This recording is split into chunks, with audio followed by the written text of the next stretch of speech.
नहमदुहु व नुसल्ली अला रसूलिहिल करीम अम्मा बाद फ़ौज़ बिल्लाहि मिनश शैतानिर रजीम बिस्मिल्लाहिर रहमानिर रहीम रब्बि इश्रह ली सदरी व यस्सिर ली अमरी वहलुल उक़्दतम मिन लिसानी यफ़क़हू क़ौली। अस्सलामु अलैकुम व रहमतुल्लाहि व बरकातुहू। आज हम सूरतुल इन्फ़ितार के मानी और मफ़हूम को समझने की कोशिश करेंगे। इस सूरत में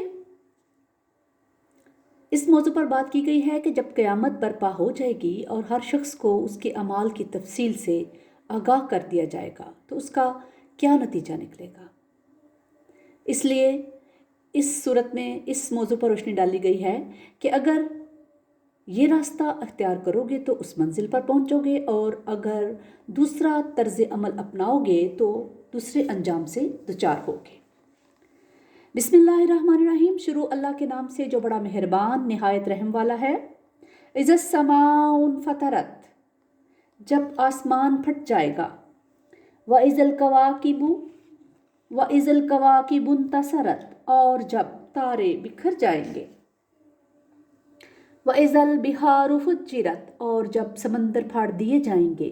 व इज़ल कुबूरु बुसिरत, और जब कब्रें तलपट कर दी जाएंगी।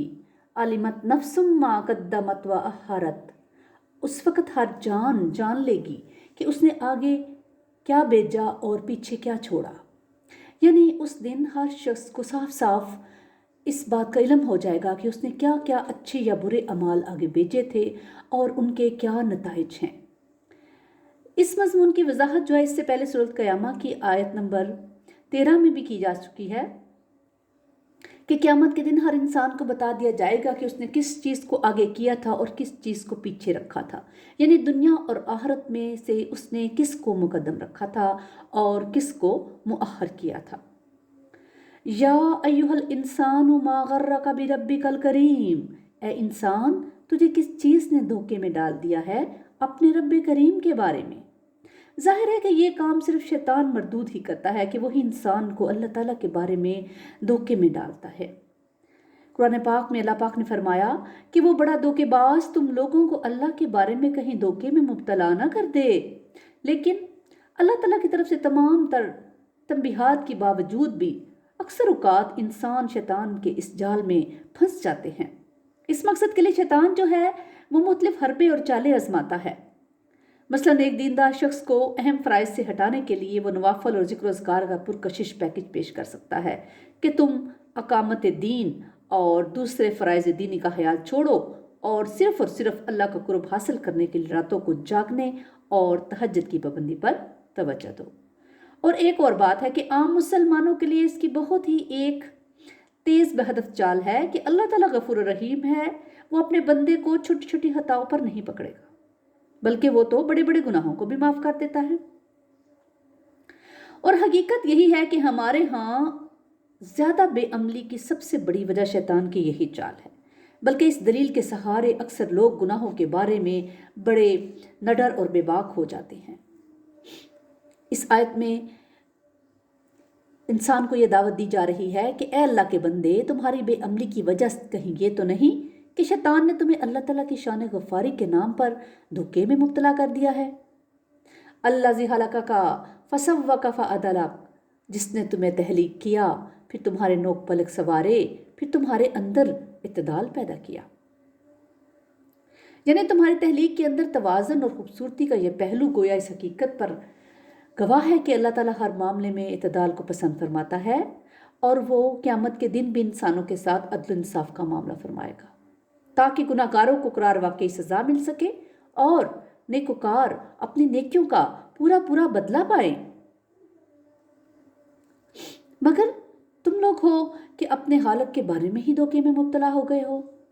तुम उसकी शान गफ़ारी को तो बहुत एहतमाम से याद रखते हो जबकि उसकी सिफ़त अदल समेत बहुत सी दूसरी सिफ़ात को बिल्कुल ही भूले हुए हो। तुम्हारी ये बेअतदाली तुम्हारे इस खालिक को बिल्कुल पसंद नहीं जिसने तुम्हारी तहलीक का हमीर ही इत्तेदाल से उठाया है। फ़ी अय्यी सूरत इम्मा शाअ रक्कबक, फिर जिस शक्ल में उसने चाहा तुझे तरतीब दे दिया। यानी अल्लाह ताला हर इंसान की शक्ल सूरत और उसके मुख्तलिफ अज़ा अपनी मर्ज़ी और मशीयत से बनाता है। इस मामले में इंसान को कोई इख्तियार हासिल नहीं। کلا بل تکذبون بالدین، ہرگز نہیں بلکہ اصل میں تم جزا اور سزا کا انکار کر رہے ہو۔ یعنی تم لوگ جو اللہ تعالیٰ کی شان غفاری کے قصیدے پڑھتے ہو، اس کا مطلب یہ ہرگز نہیں ہے کہ تم اس کی رحمت اور بخشش پر اصل میں حقیقتاً ہی پختہ یقین رکھتے ہو، بلکہ اصل بات تو یہ ہے کہ اپنے اس فلسفے کی آڑ میں انسان جزا اور سزا کا انکار کرنا چاہتا ہے۔ کیونکہ اگر کوئی شخص واقعی پوری دیدہ دلیری سے گناہ کر رہا ہے اور جہنم کی تدبیر اور کوشش کر رہا ہے کہ اللہ معاف کر دے گا، تو اللہ تعالیٰ کے عدل کا تقاضا تو یہی ہے کہ اس کی خواہش کو پورا کرتے ہوئے اس کی دلیری سے گناہ کرنے کی عادت کو دیکھتے ہوئے اسے جہنم میں جھونک دیا جائے۔ اس لیے ایسے خیالات اور نظریات کے حامل لوگ اللہ تعالیٰ کی رحمت اور شان غفاری کی منمانی تشریح کر کے نہ صرف اپنے آپ کو دھوکہ دے رہے ہیں، بلکہ عملی طور پر جزا اور سزا کے فلسفے کا ہی انکار کر رہے ہیں۔ ہمیں اللہ سے ڈرتے ہوئے گناہوں سے بچنا چاہیے اور جانے انجانے میں ہونے والے گناہوں پر دلیر اور نڈر نہیں ہونا چاہیے، بلکہ ندامت اور پشیمانی کے آنسو بہاتے ہوئے رب کے حضور توبہ کرنی چاہیے۔ وَإِنَّا عَلَيْكُمْ لَحَافِظِينَ، حالانکہ تم پر نگران مقرر ہیں، یعنی فرشتے کرامن کاتبین جو بڑے باعزت لکھنے والے ہیں، یعلمون ما تفعلون، وہ جانتے ہیں جو کچھ تم کر رہے ہو۔ اللہ تعالیٰ نے ہر انسان کے ساتھ 2 فرشتے بطور نگران مقرر کیے ہیں جو ہر انسان کا ہر عمل لکھ رہے ہیں۔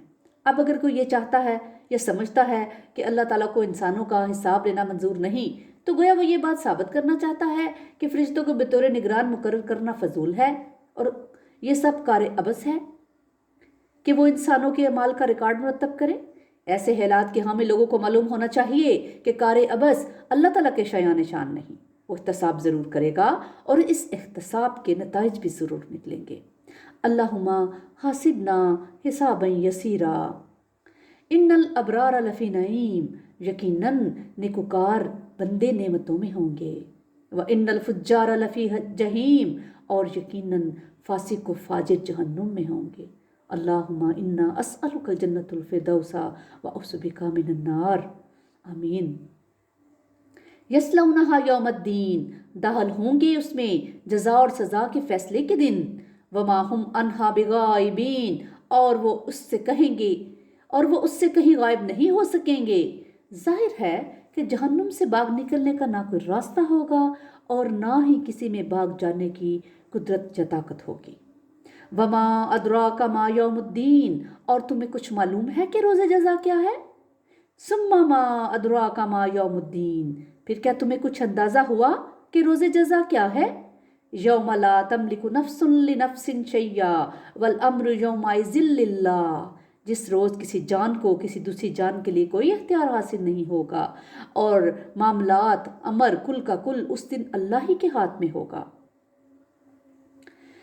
یعنی اس دن سر محشر پکارا جائے گا لمن الملک اليوم، کہ اے نسل انسانی دیکھو آج حکومت اختیار اور اقتدار کس کے ہاتھ میں ہے، اور اس کا سوال جو ہے اس کا جواب پھر اللہ تعالیٰ خود ہی دے گا کہ للہ الواحد القہار، یعنی آج کے دن اختیار سارے کا سارا اللہ ہی کے پاس ہے جو اکیلا ہے اور سب پر غالب ہے۔ اس دن انسانوں کی اکثریت کو بے بسی اور نفسا نفسی کی جس کیفیت کا سامنا ہوگا، سورۃ البقرہ میں بھی اس کا نقشہ یوں دکھایا گیا ہے کہ اور ڈرو اس دن سے کہ جس دن کام نہ آ سکے گی کوئی جان کسی دوسری جان کے کچھ بھی، اور نہ کسی سے کوئی سفارش قبول کی جائے گی، اور نہ کسی سے کوئی فدیہ قبول کیا جائے گا، اور نہ انہیں کوئی مدد ہی مل سکے گی۔ اللہ تعالیٰ ہمیں قیامت کے دن رسوائیوں سے بچا لے اور ہمیں اپنے نیک اور مقرب بندوں میں شامل فرما لے۔ اللہ تعالیٰ ہمیں ان لوگوں میں شامل کروا لے جن کا نامہ اعمال ان کے دائیں ہاتھ میں دیا جائے گا۔ اے اللہ بلا حساب و کتاب ہمیں جنت الفردوس عطا کرنا۔ ربنا تقبل منا انک انت السمیع العلیم وتب علینا انک انت التواب الرحیم۔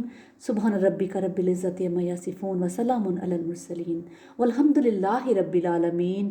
سبحانک اللہم وبحمدک اشہد ان لا الہ الا انت استغفرک واتوب الیک۔